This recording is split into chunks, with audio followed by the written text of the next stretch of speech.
Meus cumprimentos à mesa, aos colegas deputados que ainda se encontram no plenário, àqueles que estão nas galerias, aos funcionários da casa e aos que nos assistem pela TV Assembleia. Aproveitando esse tempo que cabe ao PSDB, eu vou falar de mais de um assunto. E eu gostaria de falar de voltar a um assunto que eu já disse aqui em outras ocasiões, que o deputado Enivaldo dos Anjos já disse algumas vezes aqui, sobre a importância das instituições. Então, o tempo inteiro nós estamos a reclamar sobre os problemas brasileiros, ora da violência, ora da corrupção, ora dos problemas ambientais, ora do trânsito, ora disso, ora daquilo, e quase sempre nós empregamos o termo: o grande problema do Brasil é que, e aí colocamos ali aquilo que achamos, ou então, o maior problema do Brasil é que, e aí colocamos aquilo que queremos pontuar naquele momento, para ganhar importância aquilo que estamos falando. Na verdade, o grande problema do Brasil é o fato de que as suas instituições não funcionam. É claro, nós vivemos numa democracia muito torta ainda, mas uma democracia. O fato de, às vezes, as pessoas dizem assim: mas nós não podemos comparar a nossa história com a história americana, com a história europeia, os europeus têm 500, 1000 anos, não sei mais o quê. Ora, países como o Canadá, a Nova Zelândia e a Austrália são países mais jovens do que o Brasil, cujas democracias funcionam muito bem, cujas instituições funcionam muito bem. Então, o tempo histórico não é suficiente para explicar quase nada, mas sim o fato de que nós estamos o tempo inteiro tentando encontrar desculpas para um fato que é notório: as nossas instituições não funcionam. Pelo menos não funcionam como deveriam funcionar. E eu estou falando de quê?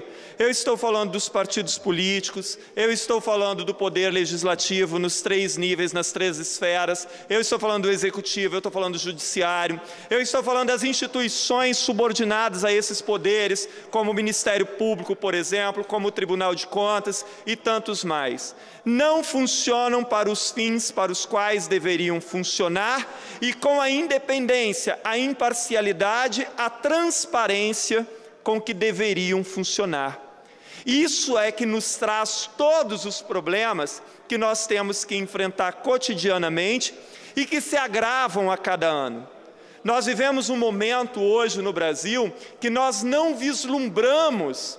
O povo brasileiro, neste momento, é um povo sem esperança. A crise política é enorme, a crise econômica é enorme, a questão ambiental é gravíssima, a violência graça o país de ponta a ponta.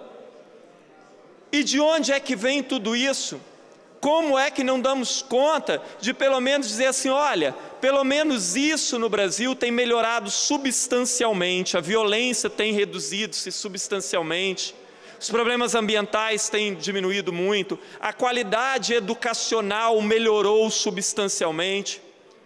As instituições, infelizmente, elas não funcionam. E enquanto elas não funcionarem para os fins para os quais foram criados, nós vamos ter melhoras pontuais, ou então, pior, nem melhoras pontuais, uma maquiagenzinha aqui, outra acolá. Hoje, muitas vezes se fala, por exemplo, sou professor, entendo muito da questão educacional, vocês falam, mas da educação nós tivemos melhoras significativas. Nós tivemos, no máximo, na educação, melhoras quantitativas. Então, se hoje nós temos a maior parte das pessoas com idade escolar para o ensino fundamental estão matriculadas, isso foi um avanço. Mas olha a qualidade que é oferecida para essas crianças. Olha a qualidade da educação. Quando falamos, hoje você tem posto de saúde praticamente em todos os bairros, você tem hospitais para primeiros socorros nas cidades do interior. De certa forma, isso é um avanço, mas olha o atendimento que é dado à população. a quantidade de pessoas que morrem nas filas esperando um exame que não chega. Ontem mesmo pontuava nos jornais que faltam no país não sei quantas máquinas para fazer radioterapia. Você imagina uma pessoa com câncer esperando 2, 3, 4 meses para fazer radioterapia. Isso é um absurdo. Agora, a sociedade ela precisa funcionar. A sociedade ela precisa se antenar. Hoje aqui se disse, e não foram poucos os que repetiram, que fazer audiências públicas era uma enganação, porque se gasta dinheiro e no final das contas o orçamento vai sair exatamente do jeito que ele aqui chegou, sem emendas significativas, sem mais nada. Mas ora, por que isso?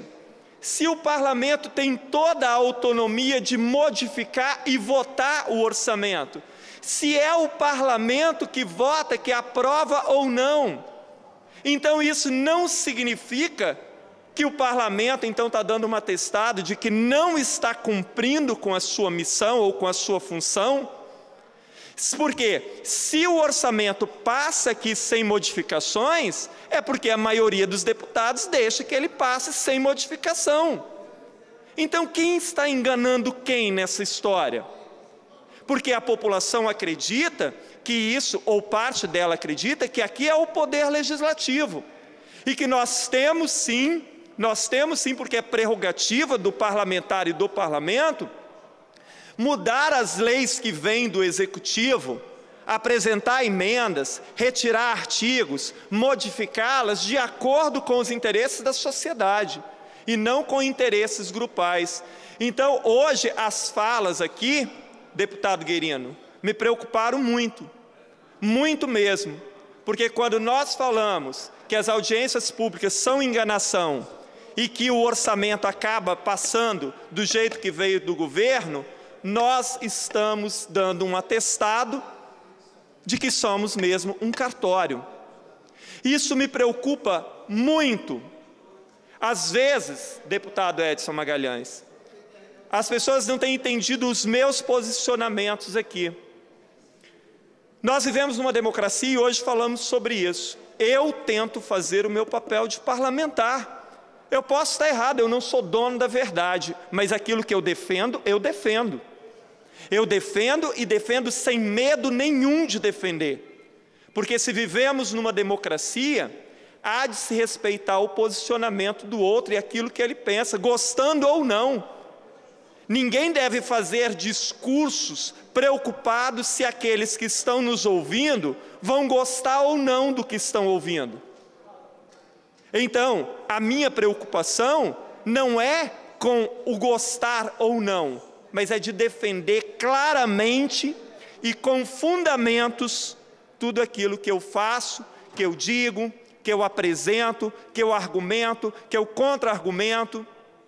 É isso que é fundamental que se faça. Agora, hoje, eu acho que o parlamento, ele próprio, com o seu discurso de que audiências públicas são enganação, nós estamos, então, demonstrando à sociedade que ela vem sendo enganada há muito tempo. E isso é lastimável. Mudando desse assunto, eu gostaria de entrar num assunto relativo ao que acontece aqui com os nossos projetos. Tanto com a atuação da Procuradoria, quanto com a atuação da Comissão de Justiça, com todo o respeito pela Procuradoria e seus procuradores, com todo o respeito pelos membros da Comissão de Justiça. Mas eu não entendo alguns pareceres que ocorrem. Eu apresentei um projeto de lei que, naquela comissão de transição entre governos, por exemplo, quando termina o mandato de um governador e começa o outro, e que tem aquela comissão transitória, que fosse incluído ali membros do Tribunal de Contas, funcionários já existentes, 2 ou 3, para acompanhar isso, e que no final houvesse um relatório ali, bem feito por profissionais imparciais, quer dizer, que não seriam nem ali indicados por um governo nem por outro, e assim a população soubesse quem está dizendo a verdade.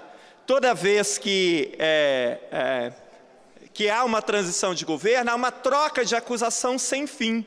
E a população fica perdida no meio disso, ela não sabe se quem está saindo está mentindo, se aquele que está entrando é que está mentindo, aonde é que está a mentira. Então isso seria uma forma, tanto de resguardar o que está entrando e o que está saindo, e a população, que haveria então ali, com profissionais da área, atestando quais são as reais condições das contas do Estado. Imagine que o procurador que fez o parecer, ele deu pela inconstitucionalidade, dizendo que haveria gasto do Estado, mas como gasto do Estado se seriam usados funcionários do próprio? Não era para contratar funcionário, eu não vi aonde é que ele viu contratação. Agora, pasmem, há uns 3 anos atrás, um deputado, que não está mais nessa casa, apresentou um projeto semelhante.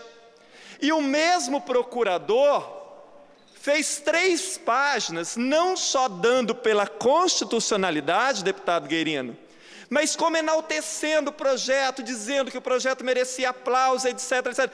E o parecer é do mesmo procurador. E eu fico me perguntando, podemos então, com todo respeito pelos procuradores, nós podemos sempre confiar plenamente que esses pareceres são feitos ao rigor da lei, a pesquisa efetiva se aquilo é ou não constitucional, porque eu estou horrorizado com essa situação e eu quero uma explicação. Nós já enviamos oficialmente um pedido de explicação da Procuradoria, como o mesmo procurador dá 2 pareceres tão distintos para uma proposta semelhante.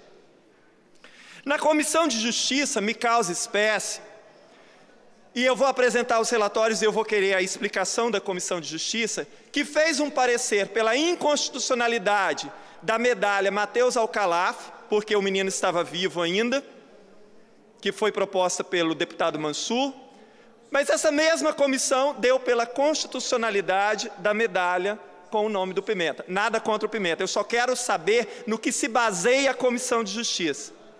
Eu tenho um projeto ainda tramitando, um projeto que pede para que as votações que sejam nominais, que elas sejam colocadas no site. Nós não temos nada para esconder, não é verdade? Se eu voto contra ou a favor de um projeto aqui, eu estou escondendo o quê? Nada, porque isso aqui é livre, pode aparecer na televisão. Eu fiz um projeto para que isso fosse registrado no site da Assembleia, de tal forma que, se um cidadão quiser saber como o deputado votou, é só ir lá e observar.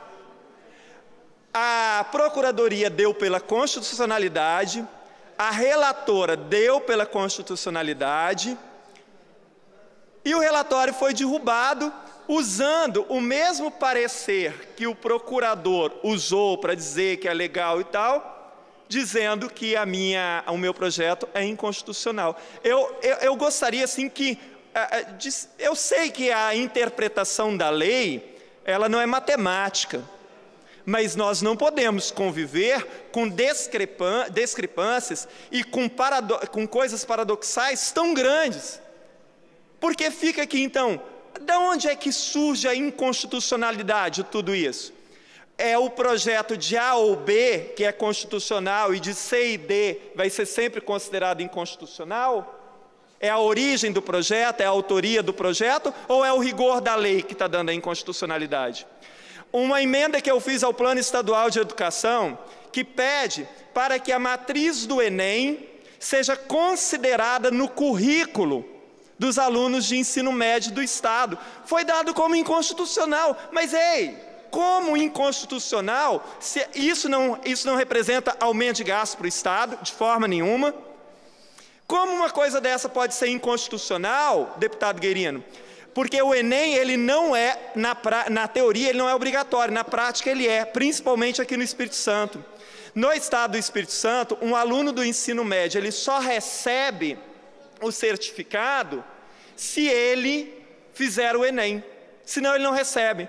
Sem contar que ninguém consegue mais hoje, praticamente, entrar numa universidade se não fizer o Enem, não consegue acessar o FIES, o ProUni, o Nossa Bolsa, etc. Aonde é que está a inconstitucionalidade de você passar a considerar a matriz do Enem como parte do currículo aqui no Estado? Então, Esses são apenas alguns exemplos que eu pretendo questionar nesta casa, tanto a Comissão de Justiça quanto a Procuradoria. E que eu for denunciando, eu quero explicações muito claras para que não corra a menor dúvida de que os meus projetos estão sendo considerados inconstitucionais por outros motivos que não sejam a Constituição propriamente dita. Muito obrigado, presidente.